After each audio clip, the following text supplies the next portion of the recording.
Merci beaucoup, Monsieur.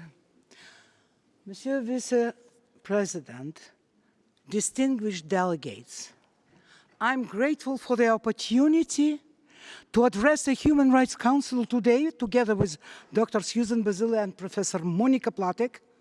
Our group is pleased to present a conference room paper on accountability,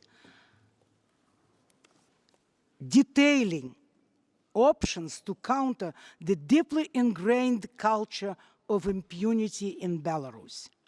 These options reflect the aspirations of Belarusian citizens who have shared their vision with us for a lasting transition grounded in justice. We are privileged to be their voice.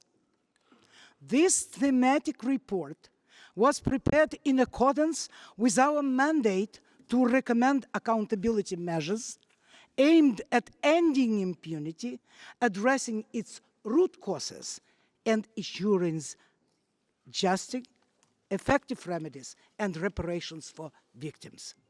At a time when international law faces extraordinary challenges, we believe that this report places any prospect of accountability in Belarus within existing international and national legal framework.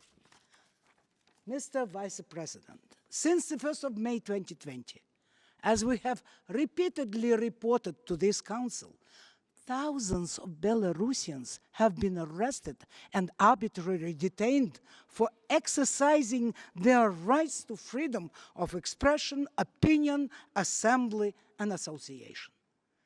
Many have been subjected to torture and ill treatment during arrest and in detention facilities, and hundreds of thousands more have been forced into exile.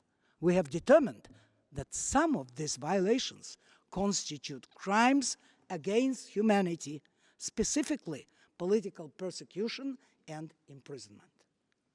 While the recent release of Sergei Tikhanovsky and other political prisoners after years of their arbitrary detention is welcome, it does not change today's reality. Serious violations and crimes that began at the run-up to the 2020 presidential election continue. Belarusians are entitled to expect that their state will meet its obligations under international law to hold perpetrators accountable.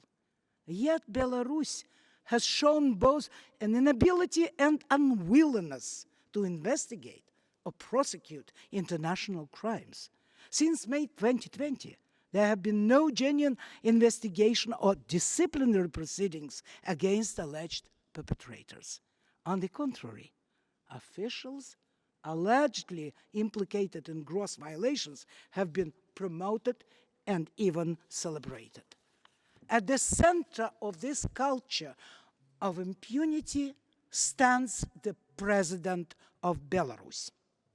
Based on 4 years of victim and witness testimony, defectors' accounts, and extensive documentation, we have reasonable grounds to believe that President Lukashenko, along with other senior officials identified in our paper, established and implemented a policy to suppress dissent and maintain power in 2020.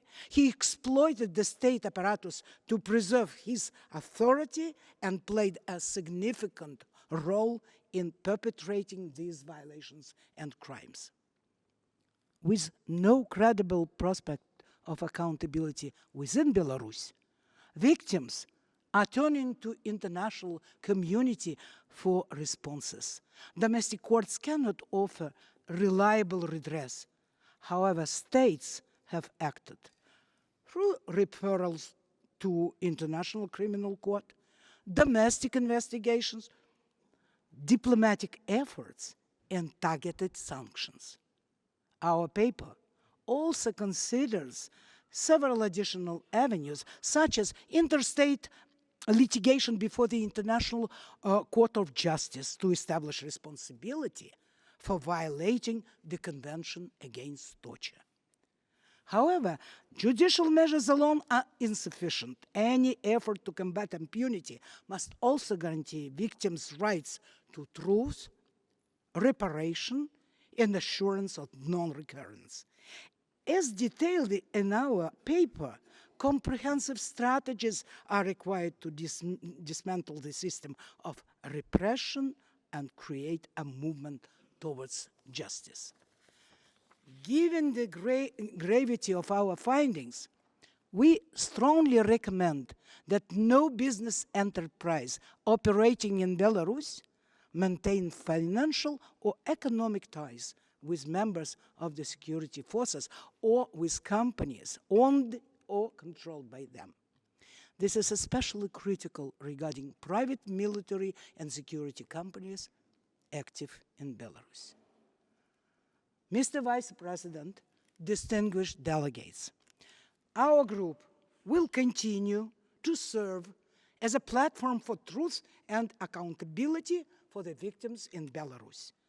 We count on this council to join our efforts and shared purpose, ending impunity for perpetrators of human rights violations and international crimes in Belarus.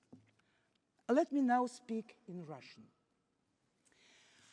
Уважаемые господа, наша экспертная группа, созданная Советом по правам человека и наделенная независимым статусом, неоднократно во всех письмах, запросах и здесь, в зале, предлагала белорусским властям вступить в диалог с группой. Мы рекомендовали им представить нам свою позицию, свои аргументы, но они так до сих пор и не откликнулись. Главный их аргумент – наша деятельность – это якобы вмешательство во внутренние дела Беларуси. Но с этими идеями вы, господа, безнадежно опоздали. В 21 веке человек не должен быть беззащитен перед произволом властей, а власти не могут безнаказанно попирать права человека. Напомню, мы с вами в Совете по правам человека. Человечество давно выработало минимальные стандарты соблюдения прав человека. Государство ведет свою политику самостоятельно, без вмешательства со стороны. Но у мирового сообщества есть право и обязанность дать оценку грубым отступлениям от подписанных страной соглашений в области прав человека. Спасибо за внимание. Thank you for your attention.